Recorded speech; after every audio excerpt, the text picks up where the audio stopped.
Hola, muy buenas tardes.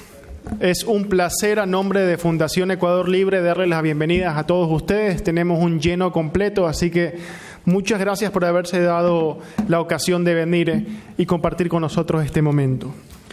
Estamos hoy día con un invitado muy especial.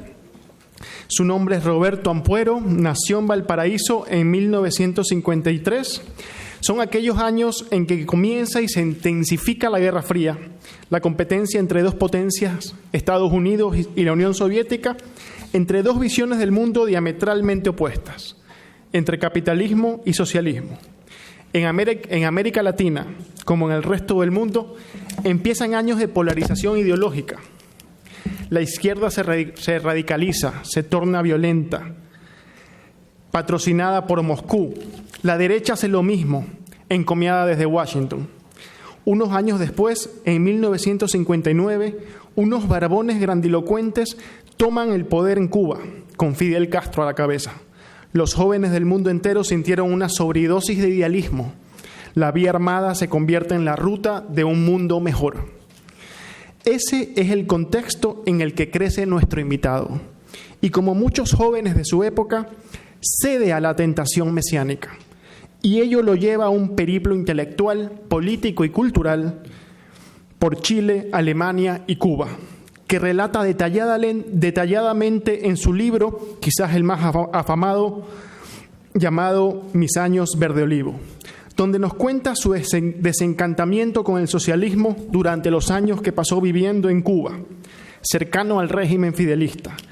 Tan importante es ese libro que en Cuba lo han prohibido, lo cual es buena señal. Y como también prohibieron el retorno de su autor a la isla. Y como todo libro que se prohíbe, es un bestseller en Cuba y fuera de Cuba. Luego de muchos años como exitoso escritor de novelas y de vivir muchos años en Estados Unidos, regresó a Chile, donde lleva algunos años sirviendo a su país como diplomático y alto funcionario. Fue embajador en México durante el primer periodo de Piñera, luego ministro de Cultura y luego canciller, desde donde ha impulsado importantes iniciativas en la defensa de la democracia latinoamericana, entre las que se destaca la profundización de la Alianza del Pacífico. Y hoy el presidente Piñera le ha pedido que represente a su país en Madrid. Nos ha hecho el enorme favor de hacer un hueco en su agenda tan ocupada para acudir a esta invitación.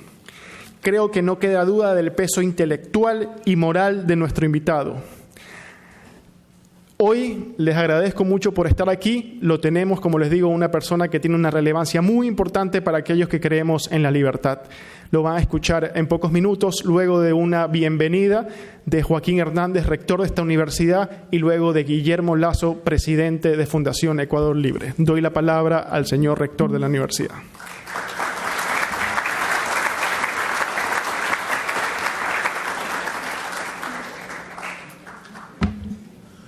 Buenas noches, señor ex canciller de la República de Chile, Roberto Ampuero, señor Guillermo Lasso, presidente de la Fundación Ecuador Libre, distinguidos decanos, profesores, miembros de la Fundación, estudiantes de la universidad, señoras y señores. Para esta universidad, que este año cumple su 25º aniversario de fundada, es de especial relevancia la presencia de un pensador como Roberto Ampuero, que nos honra comentando y opinando sobre el panorama, la política y la situación de nuestra América Latina y nuestra América del Sur. En la presentación que hizo Aparicio Caicedo hace algunos momentos, hablaba de que Roberto, en su etapa previa a la escritura de los libros, vivió lo que se llama el desencantamiento de la izquierda. Lamentablemente en el Ecuador ese desencantamiento no se ha producido. Y pese a que estamos en una situación de crisis económica con un desempleo galopante, y con una necesidades, daños en salud pública, en seguridad, todavía no hay una reflexión que piense que los años anteriores y la década anterior fueron los culpables de la situación en la cual hoy nos encontramos. Sí, esa sobredosis de adrenalina de los años 60 y 70 lamentablemente volvió a producirse. Por eso es muy importante esta recuperación de la memoria, de la reflexión y del pensamiento en personas como Roberto Ampuero, que vivieron una larga experiencia de transformación, y larga no por el tiempo, por acaso, sino larga por lo difícil, por lo costosa, por la autocrítica que implica, que le permitió y le permite darnos una visión diferente y el apoyo a la democracia y a las libertades, después de no haber sucumbido a ese canto de las sirenas, que como en la Odisea destruye a las personas y a los países. El caso de Venezuela, el más evidente. Así que bienvenido a esta universidad que considera la libertad como uno de los valores primarios, que cree en el libre mercado, que cree en la internacionalización, en la defensa de la familia y en la formación de las personas para la contribución a un país más próximo. Muchas gracias.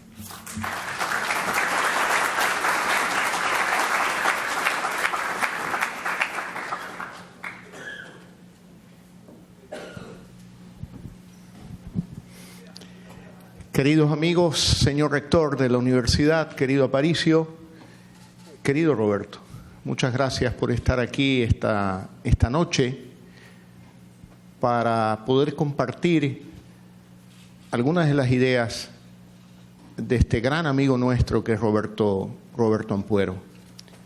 Yo creo que en la vida es importante, entre otras cosas, saber escoger a los amigos. Y Roberto es nuestro amigo, el amigo de la Fundación Ecuador Libre, un amigo personal de Aparicio y mío, con el que compartimos ideas, valores, principios. En el último fin de semana cayó en mis manos un libro sobre la vida de Clemente Yerobi Indaburo. Para los jóvenes fue un presidente de la transición de una dictadura a la democracia y lo logró en apenas 9 meses. Y no solamente recuperar la democracia, sino también la economía muy alicaída en aquella época. Clemente Yerobi Indaburo decía del Ecuador en aquella época: somos pocos, somos pobres y debemos de ser unidos. Esas cortas frases las reflexionaba durante el fin de semana y decía: seguimos siendo pocos, en términos relativos, seguimos siendo pobres y somos desunidos. Por eso digo yo, tenemos que insertarnos en el mundo para formar parte de un gran bloque, como lo es la Alianza del Pacífico, 220 millones de habitantes. Con Ecuador seríamos cerca de 235, 40 millones de habitantes. Ya no seríamos tan pocos. Seríamos menos pobres. La verdad, no tengo en la cabeza la cifra exacta de lo que significa el Producto Interno Bruto sumado de México, Colombia, Perú y Chile, los 4 miembros actuales de la Alianza del Pacífico.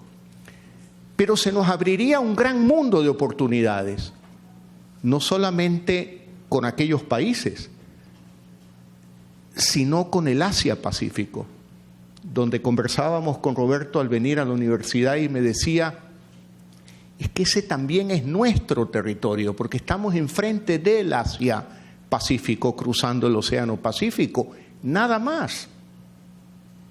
Seríamos siendo, digamos, menos pobres y con la gran oportunidad de ser prósperos.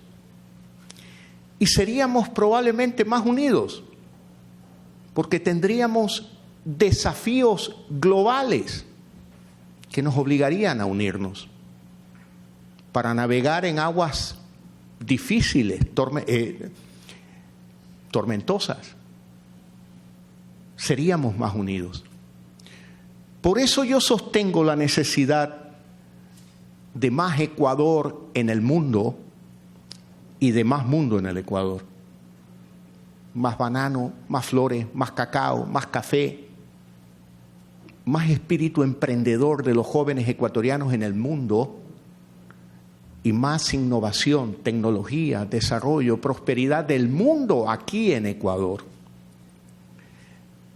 Y lo interesante de esa oportunidad es poder asumir el reto bajo unas ideas y unos valores muy sencillos.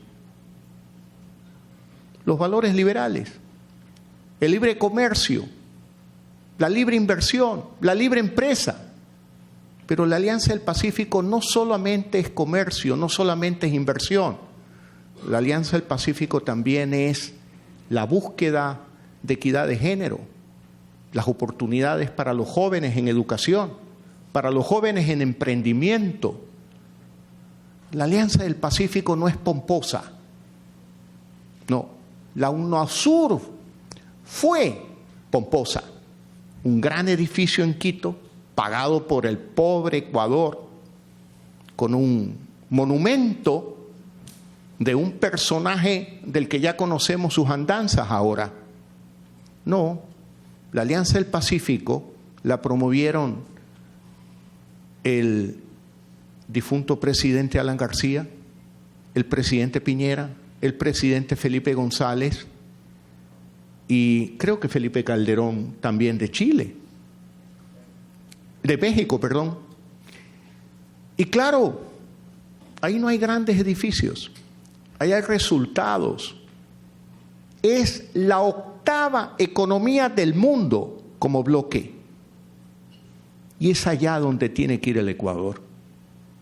Sin complejos y sin miedo, asumiendo los desafíos y los retos. ¿Para qué? Para resolver el gran problema del Ecuador, la falta de empleo, la falta de oportunidades. Vivimos una época donde 6 de cada 10, 6,2 de cada 10 ecuatorianos no tienen un empleo formal. Son padres y madres de familia dominados por el miedo, por la preocupación, porque puedan perder la salud, porque no tienen dinero para poder cuidar la salud de los hijos, educar a los hijos, alimentar a los hijos, y tienen miedo aún hoy hasta de la muerte, y sienten desamparo. Entonces la Alianza del Pacífico, nuestra propuesta al Ecuador desde hace algunos años, es la oportunidad de la esperanza, es la oportunidad del futuro. Decía hoy en una radio que otros se encarguen de perseguir el pasado. Nosotros queremos perseguir el futuro, un futuro de esperanza, un futuro alentador, un futuro de oportunidades para todos los ecuatorianos. Y ese futuro está en el mundo, amigos. Más allá de las fronteras del Ecuador, está en el mundo. Para dejar de ser pocos, dejar de ser pobres y ser mucho más unidos. Tengo el gusto de cederle este micrófono a un gran amigo, a Roberto Ampuero, del cual un amigo, que espero encontrarlo por aquí, de izquierda, se dice él, no sabe que es liberal, pero se define de izquierda. Me puso un mensajito en el teléfono y me dijo: voy a ir a la UES hoy de tarde, voy a oír al converso, a tu amigo el converso. Así que les presento a mi amigo el converso, Roberto Ampuero. Bienvenido, Roberto.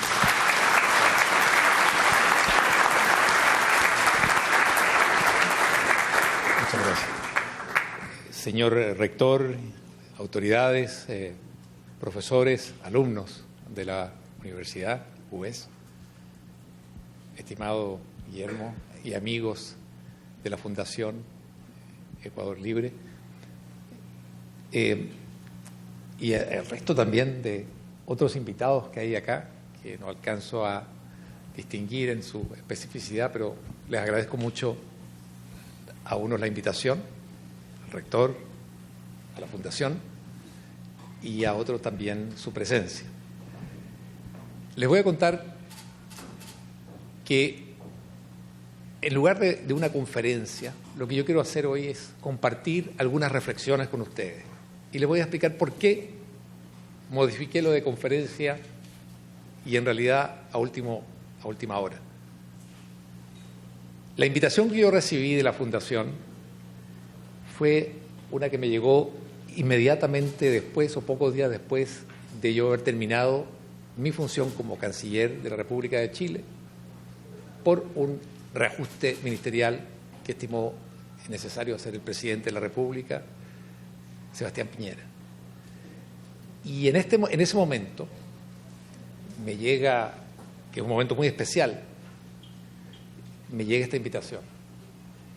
Me alegré, siempre vengo con mucha ilusión y con mucho afecto y realmente con muchas expectativas, siempre superadas por la realidad, a Guayaquil, porque vengo a ver a los amigos.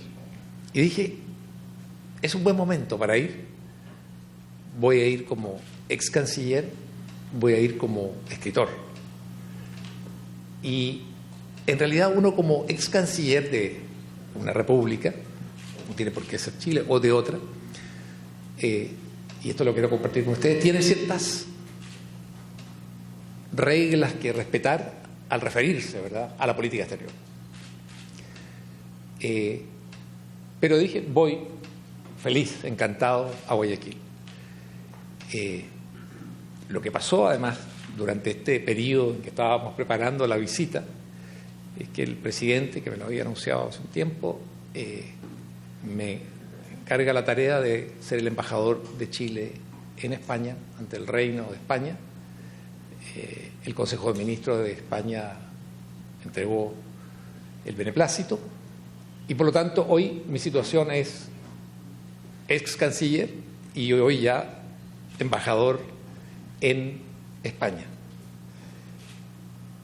Y esto obviamente implica, y yo les pido también el máximo de comprensión, que acá en Ecuador existe desde luego un embajador, que además es una persona con la que tengo una excelente relación, el embajador Tapia, que ha hecho un excelente trabajo, y por lo tanto este es un territorio donde para la representación de Chile en términos de embajador le corresponde a él.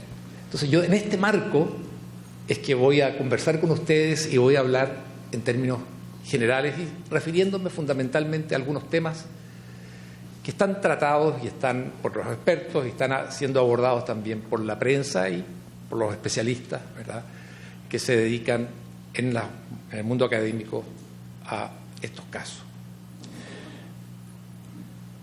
Primera idea que quiero compartir con ustedes. Yo creo que me hizo liberal, y voy a ir más allá, me hizo amar y valorar la libertad y la democracia el hecho de haber vivido en mi juventud en regímenes totalitarios. Para mí la experiencia totalitaria es eso, una experiencia, no una experiencia de lectura, que también lo fue a posteriori, fue una experiencia de vida. Y no fue experiencia de lector en ese momento, porque simplemente los libros críticos a lo que era el socialismo realmente existente estaban desde luego prohibidos tanto en Cuba como en Alemania Oriental. Por lo tanto, esa es una de las razones por las cuales yo me convertí en alguien para quien la libertad y la democracia son esenciales para el desarrollo humano. Porque sentí, como ocurre tantas veces, lo valoramos también en el amor, cuando perdemos un gran amor nos damos cuenta cuando nos hace falta lo que valía, en términos de libertad, en términos de democracia también. Creo que uno empieza a valorar profundamente la libertad y la democracia cuando la pierde. Y uno de los riesgos que corremos en la actualidad es que demos por descontada la existencia de la libertad, como el aire que está ahí que respiramos, o de la democracia. Y yo creo que eso está en juego a diario, y debemos estar conscientes de eso.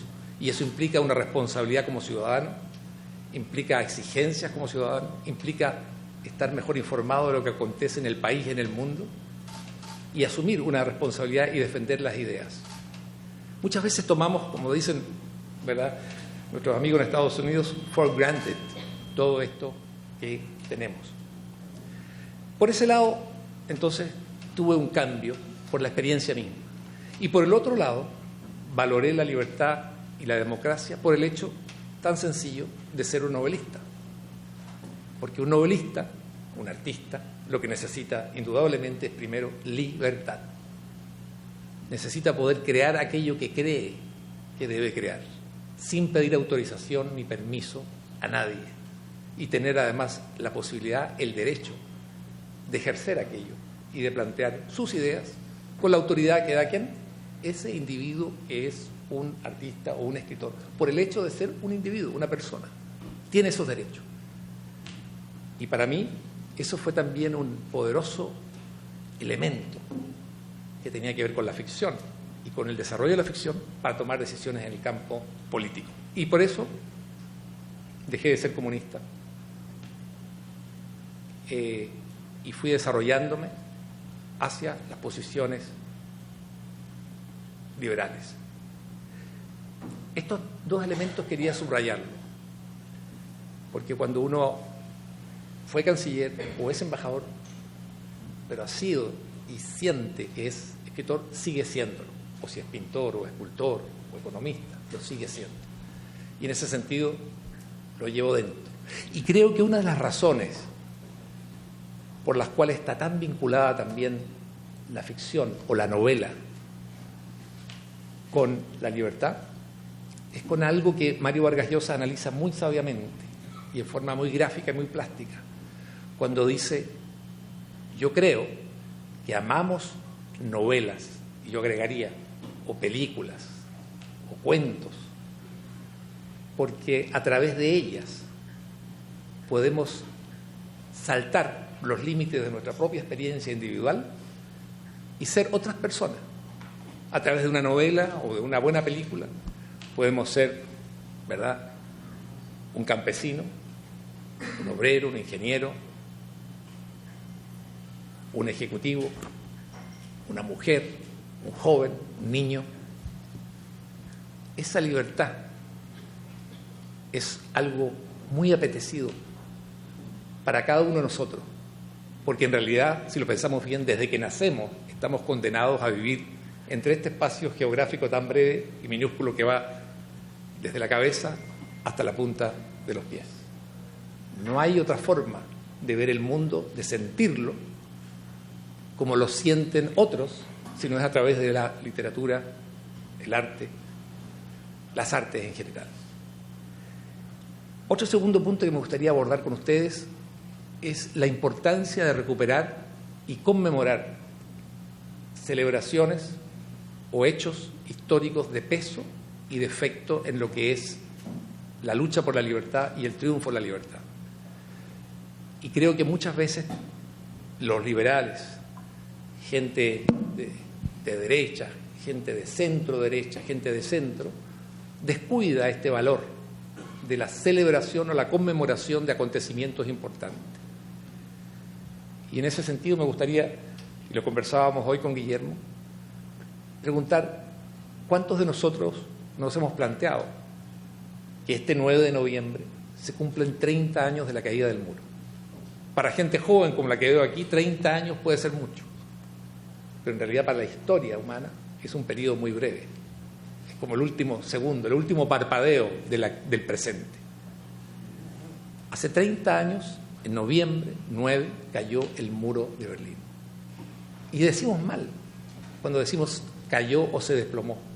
Fue un pueblo entero, sin armas, simplemente con la decisión de decir basta, no quiero seguir viviendo bajo el totalitarismo, no quiero seguir viviendo encerrado detrás de un muro, detrás de una franja de la muerte, que cambia su historia, sin un muerto.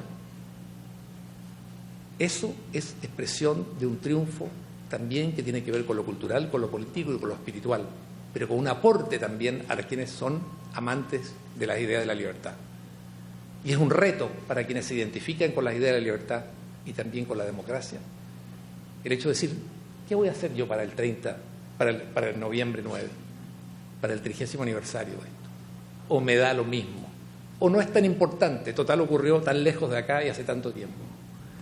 Creo que eso también amerita una reflexión y amerita que las concepciones nuestras, las reflexiones nuestras giren en torno a esto y conversemos con la gente más joven, con la gente que vivió aquello, o que veamos cine o leamos artículos o novelas sobre aquel periodo decisivo para la humanidad. Estamos viviendo un mundo hoy radicalmente distinto, precisamente gracias a que ese muro cae. Ese es un tema también que me gustaría mucho mencionar. Otro elemento que me gustaría mencionar es que, y esto ustedes lo saben muy bien, estamos viviendo momentos realmente decisivos, inéditos, inquietantes y de mucha incertidumbre. Y están marcados, yo diría, a dos niveles. Uno, por el auge del populismo, ya sea de izquierda o derecha, en el mundo. Lo que en un momento parecía como una expresión política fundamentalmente latinoamericana o de algunos países latinoamericanos, de pronto se convierte en un fenómeno que aparece en muchos países también en Europa o en el Asia, y está allí. Y para decirlo de una forma muy simple, se trata al final de ofrecer soluciones básicas, elementales, engañosas, para problemas que son profundos. Se trata también en este caso del populismo de hipotecar el futuro ofreciendo un presente grato, fácil de alcanzar según algunas medidas de algún caudillo. Y creo que este es un tema que nos debe preocupar a todos nosotros que amamos la libertad y la democracia. Porque hoy, como nunca, está bajo presión la democracia y la libertad en gran parte del mundo que ha logrado esto. En realidad, los últimos estudios durante el año 2018 demuestran que ha aumentado, o mejor dicho, ha disminuido el nivel de varias democracias en el mundo. No me voy a mencionarlas, pero ha disminuido. Eso está estudiado por algunos institutos que se vinculan con el seguimiento de las situaciones de derechos humanos y de democracia en otros países. Ese es un tema que obliga también entonces a actuar. El populismo está allí. Y lo que ofrece son siempre soluciones más rápidas y más fáciles. Aquí hay un caso vecino, muy cercano, que todos conocen, y estamos sufriendo en América Latina la migración de ese pueblo hace un par de años, con el mayor nivel de prosperidad de la región, hoy convertido en un país donde hay falta de medicinas y hambre, y una migración que ya escapa, supera o alcanza los 5 millones de personas. Este es un elemento también a tener en cuenta. Y otro elemento que debemos considerar, porque nos interpela a todos nosotros, tiene relación con la incertidumbre internacional que genera las tensiones comerciales o la guerra comercial entre las dos superpotencias. En el caso de Chile, como en el de otros países, en el caso de Chile, China, por ejemplo, es el principal socio comercial de Chile, con mucho. Estados Unidos es el principal inversionista en Chile. Y son dos potencias que están hoy en tensión. Y la pregunta para todos nosotros, ecuatorianos y chilenos, y otros países de nuestro tamaño, Chile también tiene 17,5 millones de habitantes, es cómo navegamos nosotros en este mar tormentoso. ¿Cómo se navega ahora? Esto no estaba escrito. Esto escapa a cualquier guión. Si ustedes recuerdan, en 1989 y en los años 90, Francis Fukuyama habló del fin de la historia, incluso un libro, el título era ese, El fin de la historia. Parecía que definitivamente habían triunfado los sistemas liberales, la democracia representativa, y el mundo marchaba en esa dirección. Pues hoy nos encontramos en una situación radicalmente distinta. Y ante eso, también nosotros, pero esto es con cada una de las personas, implica buscar respuestas que no están escritas. A mi juicio, lo más conveniente es poder navegar unidos, países de tamaño similar, de preocupaciones similares, buscar alianzas, y en ese sentido coincido plenamente con lo que decía mi amigo Guillermo con respecto a la importancia, por ejemplo, de la Alianza del Pacífico, que es, para mí, sin lugar a dudas, la integración más exitosa que ha habido en la historia de América Latina, que es real, es práctica y orientada según criterios muy claramente establecidos, sin grandes discusiones teóricas, porque no es para eso la Alianza del Pacífico, que fue impulsada por México, Colombia, Perú y Chile, y que hoy tiene entre sus invitados al Ecuador. Ecuador tiene que tomar su decisión, ¿verdad? Y otro país que está en esta etapa también de acercamiento profundo es Corea del Sur. Fuera de eso hay países que también están en otros estados mucho de proximidad, y es Canadá, Australia, Nueva Zelanda y Singapur. Creo que hay que buscar los espacios donde uno pueda navegar de mejor forma dentro de las tensiones internacionales que se encuentran. Creo que eso es importante tenerlo en cuenta a la hora de decidir y buscar. Solo no se puede, creo yo. Aislarse, encerrarse, pensar que uno puede sobrevivir con un pequeño mercado interno es iluso.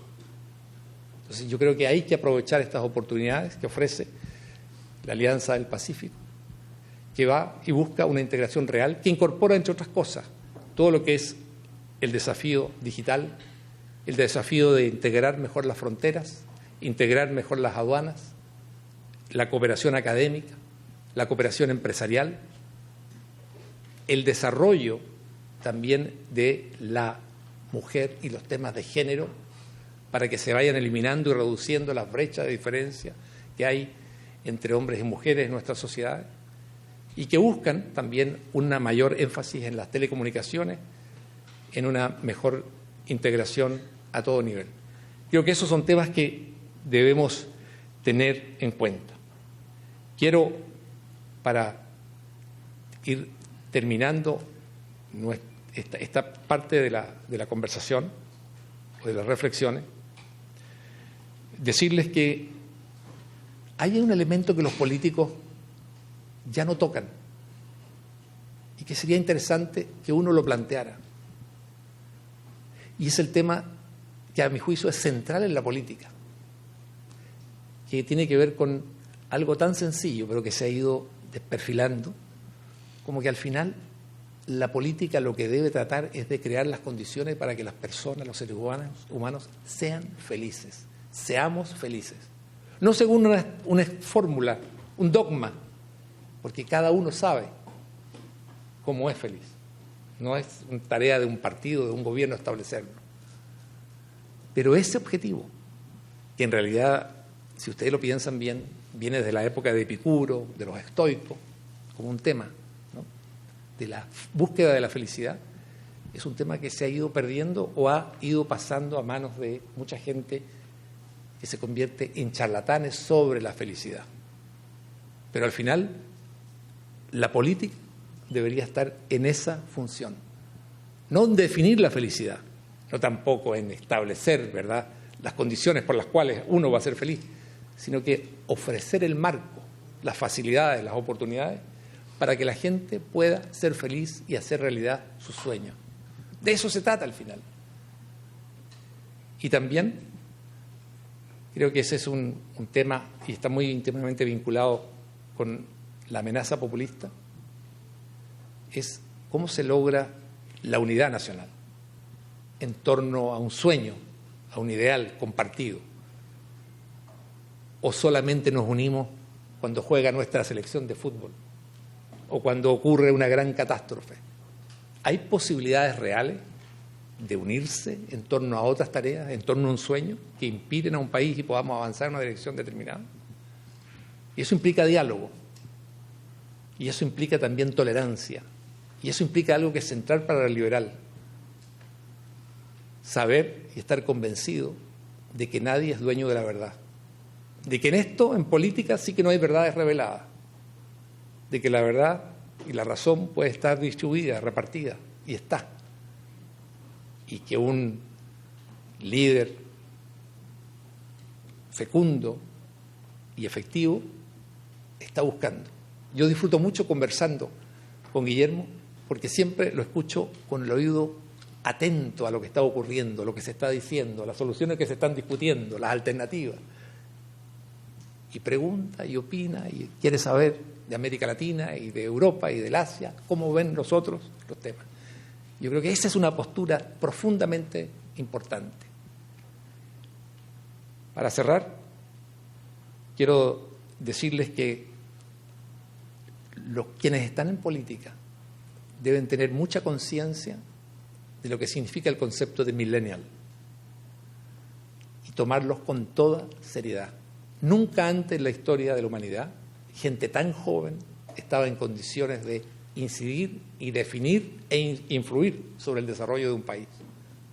Esta es una situación completamente nueva. Y el hecho de que tengamos cada uno un celular, también, a usted al elevarlo y a comunicarse con los demás, está haciendo algo que es absolutamente revolucionario, y esto ya lo sabemos, con respecto a lo que son los partidos políticos y lo que han sido los políticos en forma tradicional, que han sido por lo general los articuladores históricos o los intermediarios históricos entre la ciudadanía y el poder. De pronto, una persona de 16 años, lo estamos viendo, ¿verdad?, de 15 años, de 20 años, 60 años, puede movilizar a millones a través de su teléfono. Eso es un reto también para la política. ¿Cómo se maneja esto? ¿Cómo se resuelve? ¿Cómo escuchamos? ¿Y la razón está determinada y atada exclusivamente a la edad de las personas? ¿O tenemos que tener un nuevo criterio para ver esto? Nos hemos convertido, y yo lo confieso porque tengo 2 hijos que son ingenieros en sistemas computacionales, que de pronto muchos de mi generación nos hemos convertido en analfabetos en este marco, en este ámbito. Y los niños desde chicos casi intuitivamente son capaces de ir manejando la pantalla antes que incluso el propio lenguaje. Estos son retos enormes, tremendos para todos nosotros.